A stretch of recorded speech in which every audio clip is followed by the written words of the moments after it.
भीगी हुई रात, सड़क पर गिरती पीली स्ट्रीट लाइट और सरसराती ठंडी हवा। इसी माहौल में एक पुरानी काली जीप धीरे धीरे थाना परिसर में आकर रुकी। कोई नहीं जानता था कि उस जीप में बैठी लड़की कौन है। एक साधारण आमसी सलवार सूट पहने, हल्की सी मुस्कुराहट वाली, बेहद सादगी भरी लड़की। न हाथ में कोई मेकअप, न नजरों में किसी तरह की तुनक मिजाजी, बस गंभीर आंखें और बेहद शांत अंदाज। देखने वाले को बिल्कुल आम लगे, पर हकीकत कुछ और थी। थाने के गेट पर तैनात कुछ पुलिसकर्मी उसे देखकर फुसफुसाने लगे। लगता है किसी का रिश्ता देखने आई होगी। नहीं यार, शायद एफआईआर कराने आई है। उसी वक्त सब इंस्पेक्टर विक्रम सिंह अपनी बाइक से आते हुए उसी लड़की के पास रुका। उसने लड़की को ऊपर से नीचे तक देखा और मुस्कुराते हुए बोला, मैडम, रात के इस वक्त थाना कोई घूमने की जगह नहीं है। क्या खो गई हैं या बस टाइम पास करने आई हैं? लड़की ने बेहद शांत स्वर में कहा, मुझे अंदर जाना है। विक्रम ने शरारती हंसी के साथ जवाब दिया, अरे इतनी जल्दी क्या है? पहले अपना इंट्रोडक्शन तो दें, वरना लोग गलत समझ बैठेंगे। आप जैसी नाजुक लड़कियां यहाँ ज्यादा देर टिक नहीं पाती। थोड़ी दूरी पर खड़े दो कांस्टेबल हंसी दबाने लगे। विक्रम ने लड़की के आगे हाथ बढ़ाकर कहा, चलिए मैं गाइड कर देता हूँ। थाने का टूर फ्री है। लड़की ने उस हाथ को बिल्कुल नहीं देखा, बल्कि शब्दों को तोलते हुए बोली, आपका नाम क्या है? Sub inspector Vikram Singh. इस पूरे जिले में मेरी इज्जत है। लोग मुझे एंग्री वुल्फ के नाम से जानते हैं। एक बार मैं किसी को टारगेट कर लूं तो उसे झुकना ही पड़ता है। लड़की ने हल्के से मुस्कुराकर कहा, अच्छा, आज आपकी इज्जत का टेस्ट लेने आई हूं। विक्रम चौंका, मतलब? पहले मुझे आपके शो से मिलना है। विक्रम ने रास्ता रोकते हुए कहा, पहले अपनी वजह बताइए, फिर अंदर जाने की परमिशन मिलेगी। वो लड़की अब एक कदम और करीब आई। उसकी आवाज पहले से जरा भारी पर बेहद संयमित हुई। पावर दिखाने का शौक सब इंस्पेक्टर स्तर तक ठीक है, उसके आगे नहीं। विक्रम ने हंसते हुए कहा, ओहो, एटीट्यूड भी है। अच्छा बताइए, कौन सी एनजीओ से आई हैं? यूट्यूब चैनल चलाती होंगी या कोई सोशल एक्टिविस्ट? पर यहाँ आपका ड्रामा नहीं चलेगा।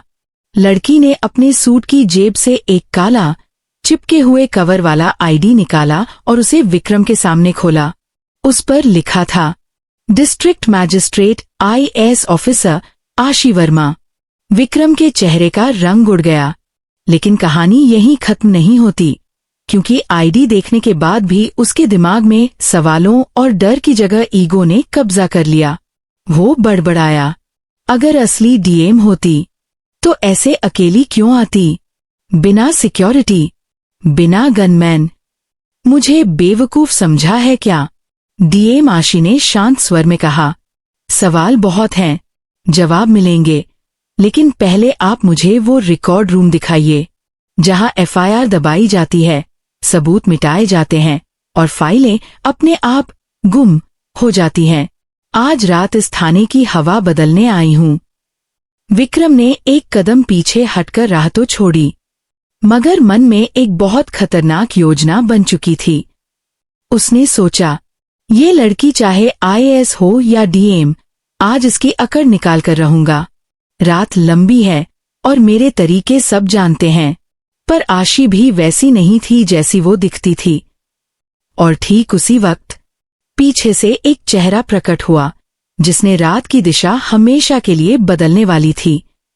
वो धीरे धीरे चलते हुए बोला, मैडम, आप यहाँ अकेली? आपको बताया तो था कि यह थाना सीधा नहीं है। कहानी यहीं से असली मोड़ लेती है। विक्रम ने उस आदमी को देखकर आंखें संकरी की, जैसे पहचानने की कोशिश कर रहा हो, पर चेहरा अनजान था। पर डीएम आशी के चेहरे पर हल्की सी राहत दिखी, जैसे ये व्यक्ति कोई भरोसेमंद साथी हो। उसने धीमे स्वर में कहा, तुम ठीक समय पर आए। वो व्यक्ति काले कोट में, क्लीन शेव, पर आंखों में गहरी गंभीरता लिए बोला, मैडम, बाहर आपकी जीप पर कुछ जवान तैनात कर दिए हैं। आपकी लोकेशन अभी भी सिर्फ 3 लोगों को पता है, लेकिन यहाँ जितनी देर आप रहेंगी रिस्क उतना बढ़ेगा। विक्रम हंसा। ओह, तो डार्क मूवी स्टाइल में प्लानिंग हुई है।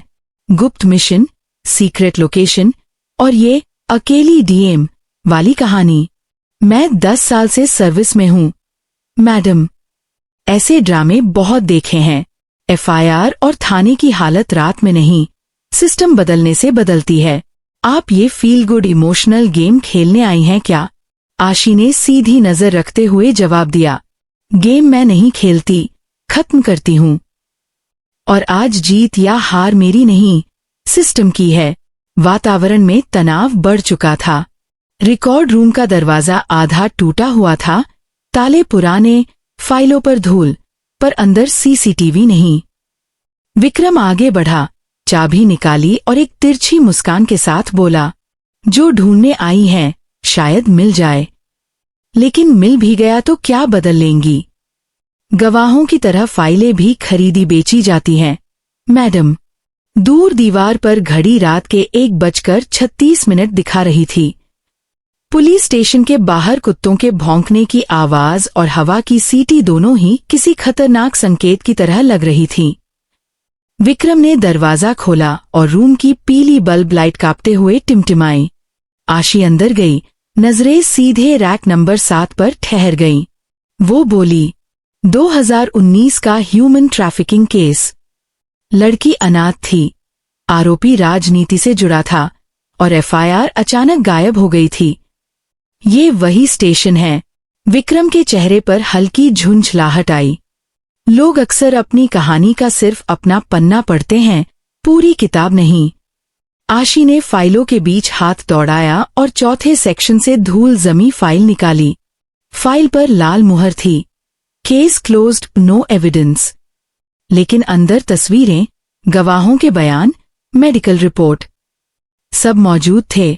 उसके साथ आया आदमी धीमी आवाज में बोला, मैडम, इसका मतलब ये फाइल जानबूझकर दबाई गई थी, हटाई नहीं गई। विक्रम ने दोनों को घूरते हुए जेब से सिगरेट निकाली, पर जलाई नहीं। बस उंगलियों में घुमाते हुए बोला, फाइल मिल गई, अब क्या? आपको लगता है कि ये केस फिर खुलेगा? क्या आप सोचती हैं कि कुछ अफसर, कुछ कानून की किताबें और प्रेस कॉन्फ्रेंस इस दलदल को साफ कर देंगे? आशी ने ठंडे स्वर में कहा, दलदल उतना ही गहरा होता है जितना उसमें डूबने वाले लोग होते हैं। कई लोग तल तक जाए बिना ही मान लेते हैं कि रास्ता नहीं है। विक्रम पास आया, उसकी आवाज अब व्यंग्य से ज्यादा कच्चे सच जैसी लगी। आपको लगता है मैं बुरा हूं? मैं तालियां बजाकर व्हिसलर बनना चाहता था।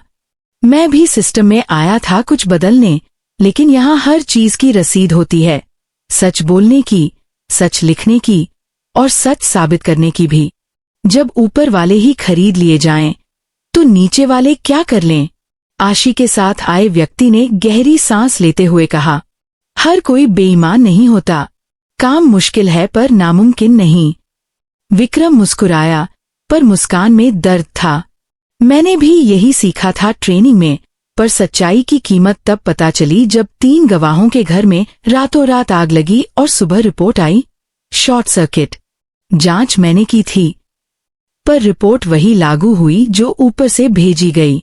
कमरा अचानक बहुत छोटा लगने लगा। आशी ने फाइल बंद की।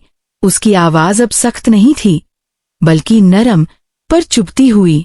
तो आपने लड़ना बंद कर दिया? विक्रम ने धीरे से कहा। नहीं, मैंने तरीका बदल दिया। जो सिस्टम को तोड़ कर एक क्राइम करता है, उसे सिस्टम के हथियार से ही हराया जाता है। मगर इस रास्ते में एक चीज सिक्योर नहीं रहती, इंसान का असली चेहरा। आशी ने उसकी आंखों में देखते हुए कहा, तो आज मुझे आपका असली चेहरा देखना है, इससे पहले कि मैं अपना दिखाऊं। कमरे की खाली दीवार पर लगी आयरन रॉड की छाया डरावनी लग रही थी। बाहर हवा तेज हो चुकी थी। अचानक स्टेशन के मेन गेट से एक जोरदार आवाज आई, जैसे किसी ने धातु पर पत्थर मारा हो। तीनों तुरंत बाहर की तरफ देखने दौड़े। स्टेशन के बरामदे में कोई नहीं था। पर हवा में किसी के कदमों की आहट जैसी गूंज थी। वह साथ आया व्यक्ति बोला, शायद गार्ड चेक कर रहे होंगे। लेकिन आशी ने धीमे स्वर में जवाब दिया, नहीं, यह कोई संदेश है, और इसका मतलब है कि हमें देखने वाले सिर्फ कैमरे नहीं, इंसान भी हैं। उसी समय विक्रम को फोन आया। उसने स्क्रीन पर नजर डाली और एक पल को चेहरा सख्त हो गया। कॉल रिसीव करते हुए उसने सिर्फ इतना कहा, हाँ साहब, हम तैयार हैं। आशी ने उसकी आवाज की टोन पकड़ ली। कौन तैयार है और किसके लिए? विक्रम ने फोन जेब में रखते हुए धीमे से कहा, कहानी जितनी आपके हिसाब से गहरी है, उससे कहीं ज्यादा मेरे पास खेलने की गुंजाइश बची है। आशी आगे बढ़ी। विक्रम, साफ बोलो, किससे बात हुई अभी? विक्रम बस मुस्कुराया, जवाब तब दूंगा जब आप मिलने वाले से मिलने को तैयार होंगी। वातावरण अब सिर्फ गंभीर नहीं, अनजाना हो चुका था। तीनों स्टेशन के बरामदे से बाहर कदम रखते हैं। रात और गहरी हो चुकी है और सामने से एक काले शीशों वाली एसयूवी धीरे धीरे उनकी तरफ बढ़ रही है। एसयूवी की हेडलाइट्स ने पूरे परिसर को चीरकर रोशनी की एक तेज लकीर बना दी। हवा थमसी गई और कदमों की आवाजें मानो खुद रात के कानों में फुसफुसा रही थीं। गाड़ी धीमी रफ्तार से आकर ठीक सामने रुकी। इंजन बंद हुआ, लेकिन कोई तुरंत बाहर नहीं निकला। तीनों की निगाहें उसी ओर टिकी रहीं, जैसे इस गाड़ी में बैठा व्यक्ति सिर्फ किरदार नहीं, बल्कि पूरी रात की दिशा बदलने वाला फैसला हो। धीरे धीरे पिछला दरवाजा खुला और बाहर निकला एक आदमी, ग्रे ब्लेजर, सफेद शर्ट, काले जूते और चेहरे पर ऐसा ठंडा सन्नाटा जैसे कई राज अब भी उसके पीछे सीटों पर बैठे हों। वह करीब आया और उसकी आवाज में ऐसा सुकून और तल्खपन एक साथ था कि पहचानना मुश्किल था कौन सी भावनाएं असली थीं। गुड इवनिंग, मैडम डीएम, उसने औपचारिक अंदाज में कहा। आशी ने उसे गौर से देखा, जैसे दिमाग के कोनों में कोई पुराना चेहरा तस्वीर बनने की कोशिश कर रहा हो। आप? उसने बेआवाज फुसफुसाहट में कहा। विक्रम हल्की मुस्कान के साथ बोला, मैडम, मिलिए, जिले के सबसे प्रभावशाली और सबसे डिस्क्रीट आदमी से, राघव मल्होत्रा। राघव शांति से आगे बढ़ा और नजरें सीधे आशी पर टिकाईं। मेरे बारे में बहुत कुछ रिकॉर्ड में नहीं है, और जो है वो या तो मैं हटवा चुका हूं या आपने अभी तक देखा नहीं। लेकिन एक बात सच है, आप यहां जो करने आई हैं वो आपकी सोच से बड़ा खेल है। आशी ने फाइल अपने हाथ से कसकर पकड़ी। आवाज में दृढ़ता और शक दोनों मौजूद थे। अगर आप इतने प्रभावशाली हैं तो 2019 वाली लड़की आज जिंदा क्यों नहीं है? और ये फाइल दबाने में आपका रोल क्या था? राघव ने आंखें हल्की सी बंद की, जैसे कोई दर्द छू गया हो। कभी कभी सच को मारने वाले सिर्फ अपराधी नहीं होते, कभी कभी हालात होते हैं, और कभी कभी वो लोग जिन्हें हम न्याय के पहरेदार कहते हैं। उसने निगाहें घुमाई। इशारा साफ था, यहाँ हर कोई निर्दोष होने का दावा कर सकता है, लेकिन सच की जड़ें गहरी हैं। विक्रम ने आगे बढ़कर कहा, मैडम, आप इतनी बड़ी अधिकारी होकर भी ये मानती हैं कि सिर्फ फाइल मिलने से केस खुल जाएगा। आप चाहती हैं कि 4 साल पहले गुजर चुकी लड़की की आत्मा इस सिस्टम की गवाही बनकर अदालत में पेश हो। यहाँ सबूत या गवाही से ज्यादा मायने रखती है किसके खिलाफ और किसके हक में। आशी ने धीमे स्वर में कहा, मैं इतना जानती हूँ कि कभी कभी न्याय का मतलब केवल सजा नहीं होता, बल्कि सच को नाम देना भी होता है। राघव ने अपनी जैकेट की जेब से एक छोटा चिप पेन निकालकर हवा में घुमाया। आप फाइल लेकर आई थी, मैं वीडियो लेकर आया हूँ। उस रात की सीसीटीवी फीड वाली, जो सरकारी तौर पर डिलीट घोषित की गई थी। लेकिन डिलीट कोई चीज आखिरी सच नहीं होता मैडम, बस जगह बदलता है। विक्रम की आंखें चौंक उठीं। तुम्हारे पास ये कब से हैं? राघव ने ठंडे स्वर में कहा। जब से मुझे समझ आया कि इस खेल में सफेद और काले रंग सिर्फ कपड़ों पर होते हैं, असल चेहरे ग्रे होते हैं। आशी की सांसों की रफ्तार थोड़ी बढ़ गई। तो तुम मदद करने आए हो या ब्लैकमेल करने? राघव ने सीधा जवाब दिया। मैं ये तय करने आया हूँ कि आप इस वीडियो को वापसी का रास्ता कहकर बंद करेंगी या युद्ध की शुरुआत बनाकर आगे बढ़ेंगी। उस पल हवा में 3 बातें टकराईं, विश्वसनीयता, मंशा और खतरा। आशी ने राघव की आंखों में देखकर पूछा, तुम आखिर होना क्या चाहती हो, न्याय का हिस्सा या सौदेबाजी का मेज? राघव ने होठों पर धीमी गंभीर मुस्कान से कहा, सच कहूँ तो मैं खुद तय करने आया हूँ कि मैं कौन हूँ, क्योंकि इस सिस्टम ने मुझे हर वक्त काबिल कहा पर कभी कानूनी नहीं होने दिया। उसके ये शब्द सुनकर साथ आए आदमी ने पहली बार दखल दिया, मैडम, हमें ये वीडियो सुरक्षित जगह जाकर देखना चाहिए। अभी यहाँ हर सेकंड असुरक्षित है। लेकिन उसी पल थाने के पीछे की तरफ से कांच टूटने की आवाज आई। कौन, क्यों और कैसे, कोई नहीं जान पाया। विक्रम तुरंत अपनी रिवॉल्वर बाहर निकालकर बोला, रुको, कोई बाहर मत जाना। इस स्टेशन में रात के वक्त बाहर से घुसना लगभग नामुमकिन है। इसका मतलब खतरा अंदर ही है। आशी ने धीरे से कहा, या फिर पहले से मौजूद था। सबके कदम खुद ब खुद उसी दिशा में बढ़े जहां से आवाज आई थी। बरामदे और गलियारे के बीच की लाइट कमजोर थी। ट्यूबलाइट बीच बीच में झपक रही थी, जैसे पुरानी फिल्मों की डरावनी चेतावनी जो हर सुनने वाले को कहती है, पीछे मुड़कर मत देखना।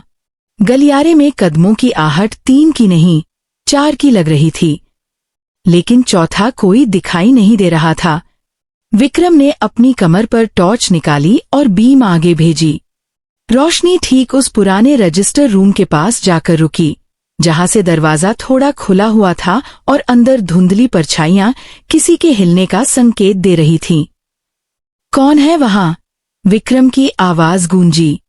अंदर से कोई जवाब नहीं आया, लेकिन टेबल पर रखी चाबियों का धीरे धीरे खिसकना साफ सुनाई दिया, जैसे कोई उन्हें जानबूझकर सरका रहा हो। राघव ने फुसफुसाया, ये डराने की कोशिश है या कोई साफ संदेश? आशी अब और नहीं रुकी। उसने टॉर्च अपने हाथ में लेकर दरवाजा धकेला। हल्की चरमराहट के बाद अंदर जो दिखा, उसने सबकी सांसें खींच लीं। रिकॉर्ड टेबल पर वही केस फाइल खुली थी और उसके ऊपर लाल इंक से एक वाक्य लिखा था, सच की कीमत होती है, तैयार रहो। और उसके नीचे किसी ने उसी क्षण एक ताजा उंगली का निशान छोड़कर कमरे से गायब होने का खेल खेला था। कमरे का तापमान अचानक जैसे कुछ डिग्री गिर गया हो। हवा भारी लगने लगी और फर्श की ठंडी सीलन पैरों से होते हुए नसों तक पहुंचने लगी। उंगली के ताजा निशान का मतलब सिर्फ एक था, जो अभी यहाँ था वह सिर्फ आया नहीं, बल्कि संदेशा देकर गया और बेहद नजदीक से देख कर गया। आशी ने टॉर्च टेबल पर रोशनी डाली। निशान अभी भी नम था। ऐसा लग रहा था जैसे अगर किसी ने उसे छुआ तो वो और फैल जाएगा। उसके साथ आए व्यक्ति ने ग्लव्स पहनकर ध्यान से टेबल की तस्वीरें लीं, पर तभी उसकी नजर फाइल के पन्नों के नीचे रखी छोटी पुरानी रबर की स्टाम्प पर पड़ी। उसने इसे उठाकर देखा।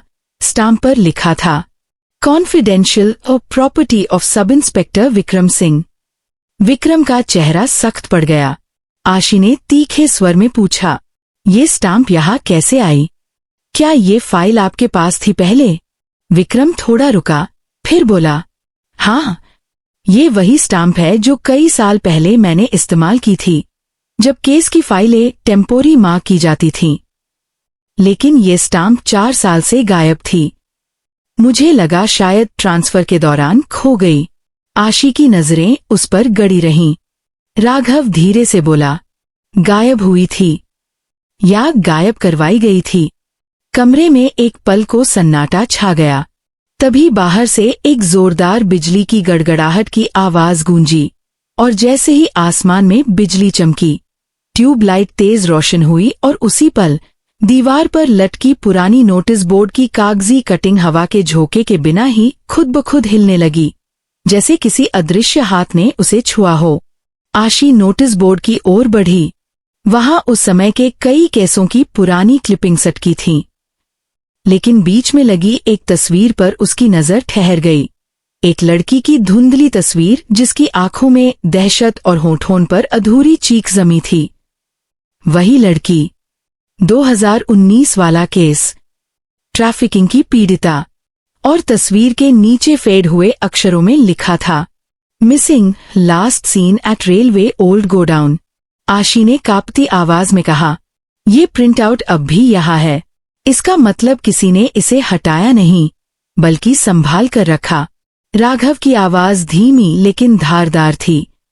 मतलब, कोई अंदर वाला जो सच दबाना चाहता था, वही सच बचाए भी रख रहा था। विक्रम ने गहरी सांस ली, क्योंकि सच छुपाने वाले भी कभी कभी चाहते हैं कि कोई सही इंसान आए और उसे देखे। आशी ने उसे घूरा। अगर तुम कुछ कहना चाहते हो तो साफ कहो, अब पहेलियों में बात मत करो। विक्रम ने आंखें बंद कर लीं, जैसे कई सालों से बंद कोई कमरा अब खुल रहा हो। धीरे धीरे उसने कहा, उस रात मैं स्टेशन में मौजूद नहीं था। मुझे जानबूझकर बाहर भेजा गया था, एक फेक कॉल के बहाने। जब मैं वापस आया, फाइल बंद थी, बयान बदले जा चुके थे और रजिस्टर में रिपोर्ट अपडेट कर दी गई थी। मुझे पता था कि ये सब गलत है, लेकिन अगर मैं सीधे विरोध करता तो या तो मैं सस्पेंड होता या गायब। आशी ने पूछा, तो तुमने क्या किया? विक्रम की आवाज टूटी लेकिन मजबूत थी। मैंने कुछ बातें चुप रहकर देखीं और कुछ चीजें छुपाकर बचाईं। मैं चाहता था कि कभी ऐसा वक्त आए जब कोई सही हाथ उन्हें उठाए। राघव ने सिर झुकाया, तो इसलिए वो स्टाम्प और ये नोटिस बोर्ड की फोटो तुमने वही रहने दी? विक्रम ने धीरे से सिर झुकाकर कहा, हाँ, मैं हार गया था, लेकिन बेईमान नहीं बना। आशी की आंखों में पहली बार उसके लिए नफरत नहीं, बल्कि जिज्ञासा और सम्मान की नई परत उभरी। उसी समय अचानक स्टेशन के पुराने स्पीकर से एक अचानक की आवाज आई, जैसे किसी ने वायरिंग छेड़कर पुराने रिकॉर्डिंग सिस्टम को चालू कर दिया हो। स्पीकर से एक लड़की की चीख सुनाई दी, उसके बाद घसीटने की आवाज और फिर एक पुरुष की भारी आवाज, आवाज दबा दो वरना कहानी वायरल हो जाएगी। तीनों एक साथ हवा की तरह दौड़ते हुए स्पीकर रूम की ओर पहुंचे, मगर वहां कोई नहीं था। सिर्फ एक पुराना टेप रिकॉर्डर धूल में गिरा पड़ा था और उस पर ताजा उंगलियों के निशान। पहले वाले संदेश की तरह यहां भी कुछ लिखा था, एक कागज के टुकड़े पर, मिलने की असली जगह, ये थाना नहीं, पुराना रेलवे गोडाउन, रात 3:15। अगर सच जानना है तो अकेले नहीं, सही नियत के साथ आना। विक्रम ने समय देखा, रात के 3:15 बजे होने में सिर्फ 27 मिनट बाकी थे। राघव की सांस भारी हुई। ये कोई सामान्य खेल नहीं, ये ट्रैप भी हो सकता है।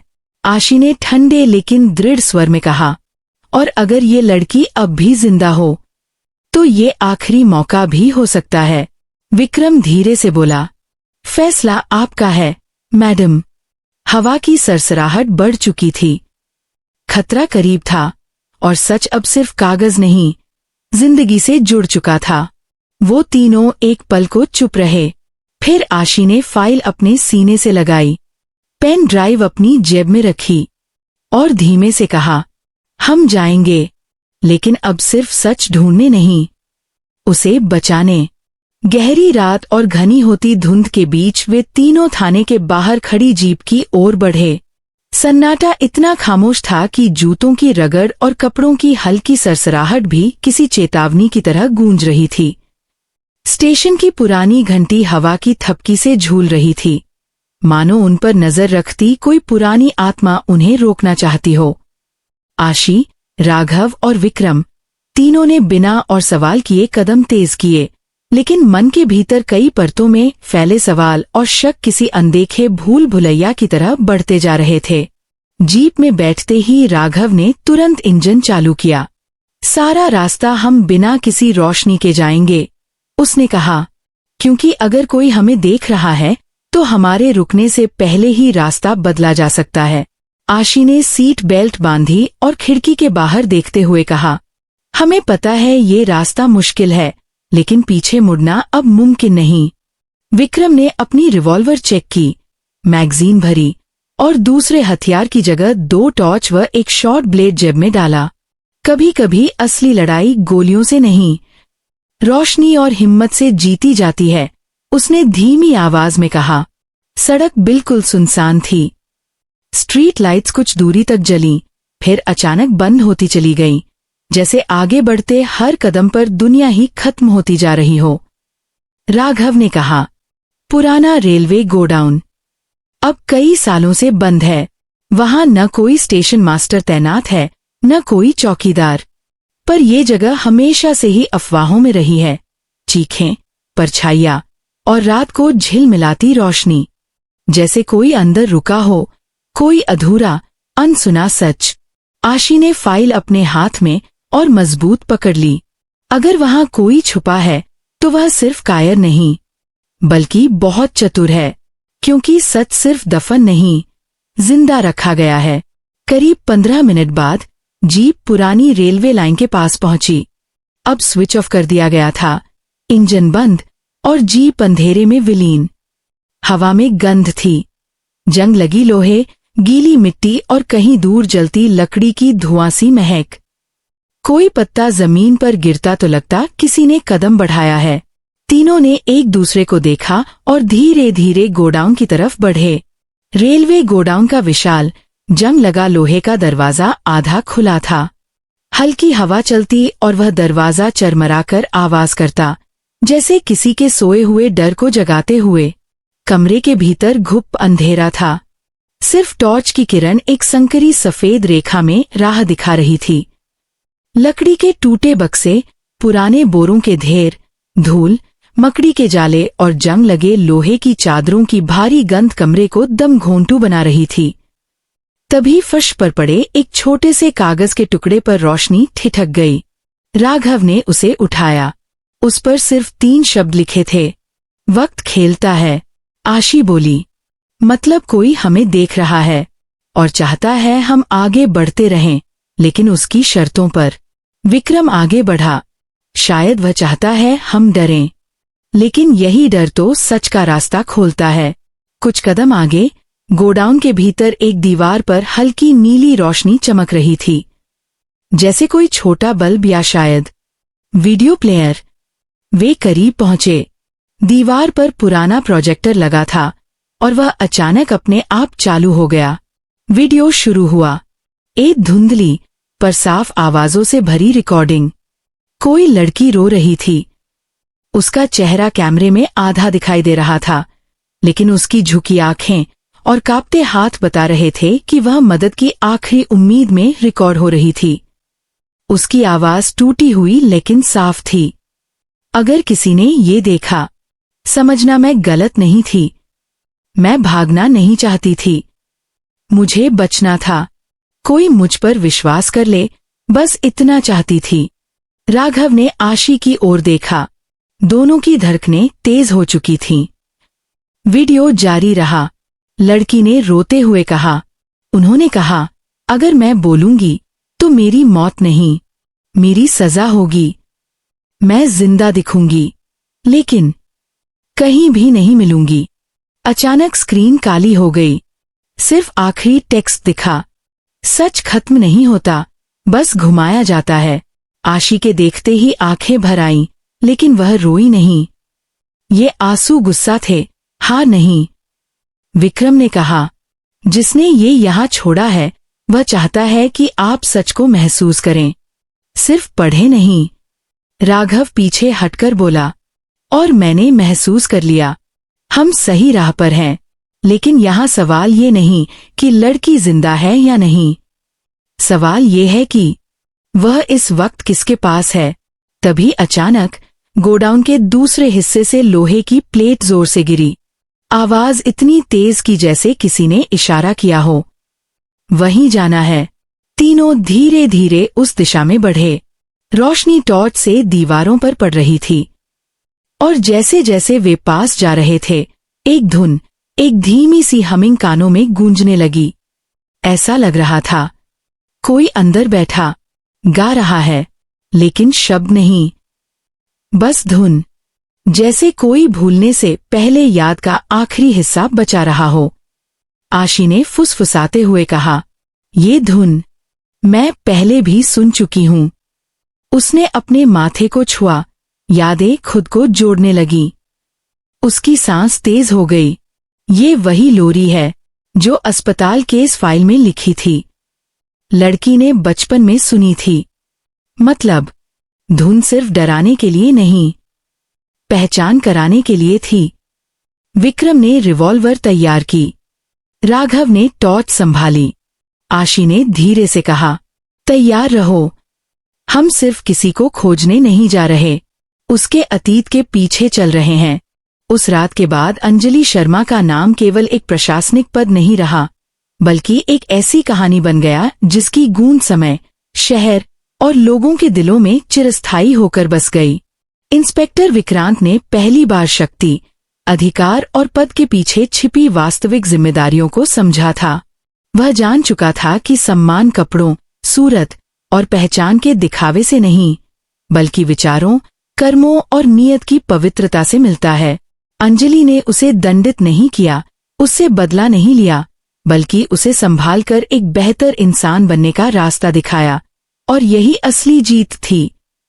कुछ दिनों बाद जिला कलेक्ट्रेट के सभागार में सुरक्षा, महिला सम्मान, संवेदनशील पुलिसिंग और सोशल बिहेवियर पर एक बड़ा सेमिनार आयोजित किया गया। मंच पर वरिष्ठ अधिकारियों, नेताओं, मीडिया और जनप्रतिनिधियों के बीच अंजलि शर्मा विशेष वक्ता थीं। लेकिन सबको सबसे अधिक हैरानी तब हुई जब अंतिम क्षण में स्टेज पर अतिथि वक्ता के रूप में इंस्पेक्टर विक्रांत को भी बुलाया गया। उसका वर्दी पर चमकता बैज, चेहरे पर संयम, चलने के अंदाज में आत्मविश्वास, लेकिन आंखों में एक परिपक्वता, जैसे किसी ने उसे भीतर तक बदल दिया हो। माइक पर आते ही सभागार शांत हो गया। कैमरों की फ्लैश लाइटें रुक रुक कर गिर रही थीं। रिपोर्टर्स पेन रोककर सुनने को तैयार थे और पूरा स्टाफ उसकी तरफ देख रहा था। उसने गहरी सांस ली और कहा, मैं आज यहाँ किसी सम्मान या पुरस्कार के लिए नहीं, बल्कि एक सीख बांटने आया हूँ। नौकरशाही, पुलिस और प्रशासन का असली उद्देश्य लोगों पर हुकूमत नहीं, बल्कि उनकी सुरक्षा, सुविधा और सम्मान सुनिश्चित करना है। और मैं यह बात केवल किताबों से नहीं, बल्कि खुद को टकराकर सीखा हूँ। फिर उसने अंजलि की तरफ देखते हुए बोला, कभी कभी हम सोच लेते हैं कि अपनी वर्दी, अपनी ताकत और अपने अधिकार से हम किसी पर भी हुक्म चला सकते हैं, लेकिन असली ताकत वो होती है जो इंसानियत, संयम और सम्मान की रक्षा करे। आज मैं ऋणी हूँ उस अधिकारी का जिन्होंने मुझे गलतियों की सजा देने की बजाय सोचने और बदलने का अवसर दिया। पूरा सभागार तालियों से गूंज उठा, लेकिन उन तालियों में सिर्फ प्रशंसा नहीं थी, उसमें परिवर्तन की आशा, नई सोच की प्रतिध्वनि और सामाजिक चेतना की मजबूत धड़कन थी। इसके बाद अंजलि माइक पर आईं। उन्होंने किसी एक व्यक्ति को नहीं, पूरे सिस्टम और समाज को संबोधित किया।